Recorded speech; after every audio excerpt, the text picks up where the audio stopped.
Hey, English learners, welcome back to the English Leap podcast, your favorite English podcast for learning English in an easy way and for getting better with confidence.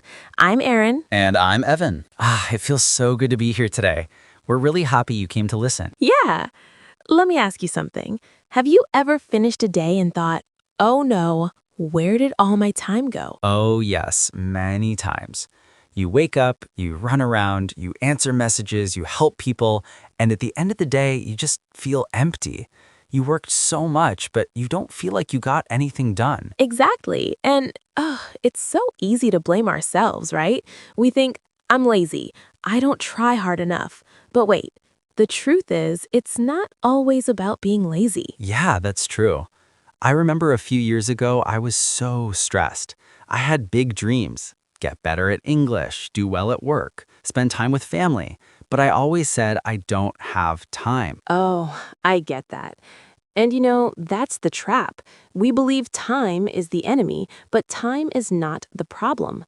The real problem is how we let ourselves get distracted and how we forget our real goals, right? And here's the thing. Once you learn to control your time, even just a little, wow, everything starts to change. You feel calmer, you can think better, you even feel more peaceful inside. Oh, yes.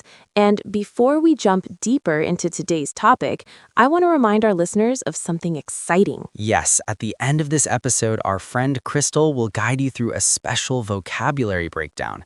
She'll explain some of the important words we use today with examples and a chance for you to repeat them. So stay with us, you don't want to miss it. And one more thing.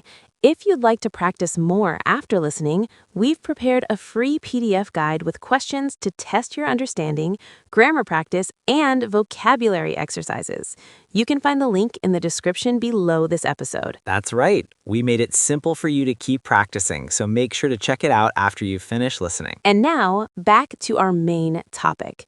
Today, we're going to share our own stories, our struggles, and the small steps we took to manage our time.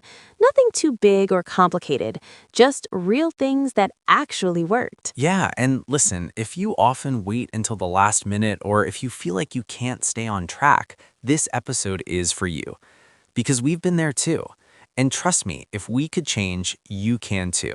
And when you do, oh, believe me, it can change your whole life. Yeah, maybe we should start with the first big truth, the pain of having no time. Oh, yes. I remember so many mornings when I woke up late. You know that moment when you open your eyes and you see the clock and you go, oh no, I'm late. Then suddenly, rush, rush, rush. I skipped breakfast, I forgot my notebook, and I left the house already stressed. Oh, I know that feeling. For me, it was always the bus. I would run to catch the bus, sweating, my bag half open, and then sit there thinking, wow, the day just started and I already feel tired. Exactly. And then by the end of the day, it's like your energy is gone. You've answered messages, you've helped people, you've done small things all day long, but when you lie in bed at night, you ask yourself, what did I really do today? Yes, and it hurts because you know you worked hard, but you don't feel like you got things done. It's like being busy, but not moving forward. And honestly, I used to think something was wrong with me. Same here. I thought maybe I was lazy or maybe I didn't have enough self-control. But one day I realized, no, it's not about being lazy. We all say, I have no time. But the truth is, time is there. We just don't control it. And that brings us to something I learned later. Time is not only about hours, time is also about energy. Oh, that's such an important lesson. Let me share something. A few years ago, I used to start my mornings with social media. I would open my phone and, suddenly 30 minutes were gone.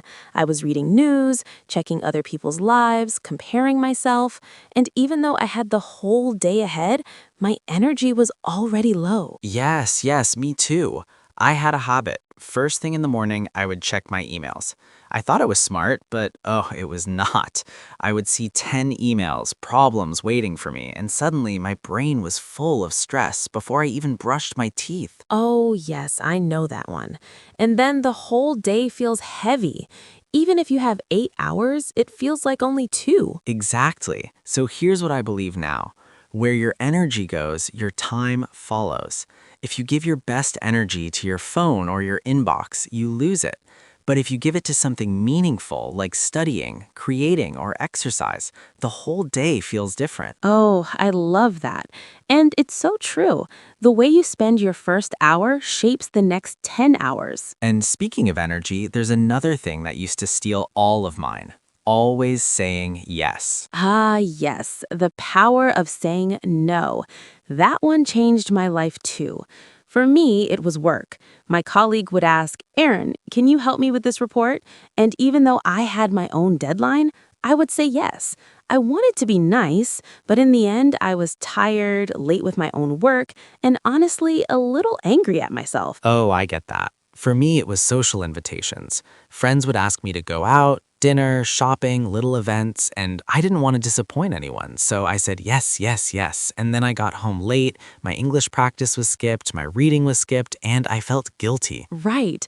And the truth is, every time you say yes to something small, you are saying no to something big. Exactly. Saying no is not selfish, it's smart. It protects your time, your goals, and even your peace. And when you finally learn to say no, you suddenly feel lighter. You get your time back. You feel more in control. You know, another thing that really changed my relationship with time was building a routine. Ah, yes. Some people think routine means boring, but actually, routine gives you freedom. Exactly.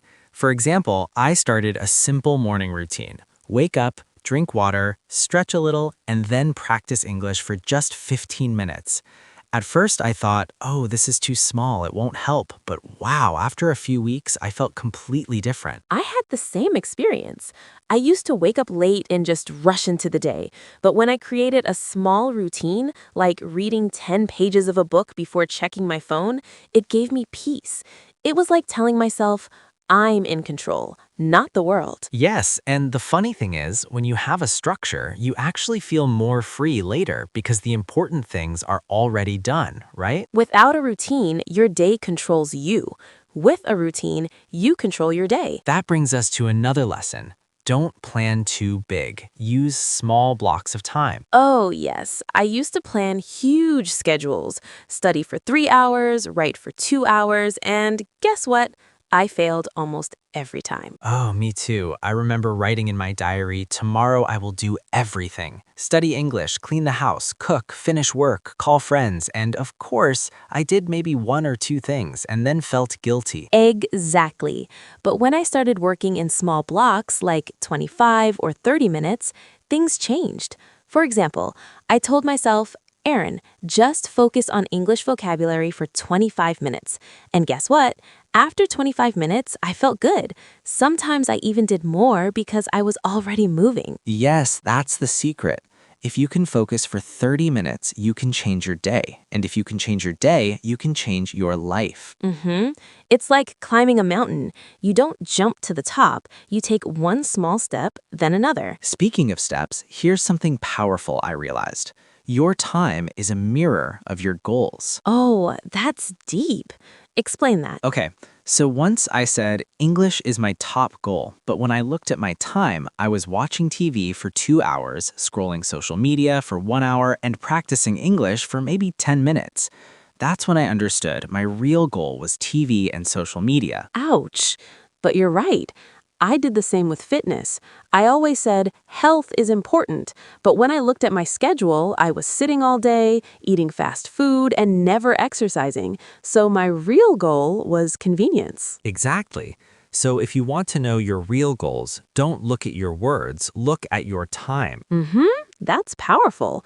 Where your time goes, your life goes. And maybe the most important point, the emotional side of time. Oh, yes, because time is not only about doing things, it's also about how you feel. Right. I remember so many nights when I wasted hours watching random videos, jumping from app to app. And when I finally went to bed, I felt guilty. That guilt was heavy. I know that feeling too. But the opposite is also true. When I used my time well, even just one good hour of focus, I felt so proud, so peaceful. It wasn't only about finishing tasks, it was about feeling confident inside. Exactly. Good time use doesn't just give you hours, it gives you peace, it gives you self-respect. And once you taste that feeling, you don't want to go back. You want to protect it. Yes, because managing time is not about having a perfect calendar.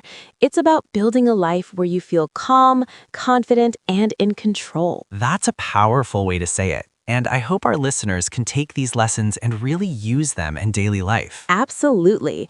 And language and time have something in common. They both shape your life when you use them well. Oh, I like that. And speaking of language, it's time for our favorite part of the show. Yes, Crystal is here to guide you through some of the important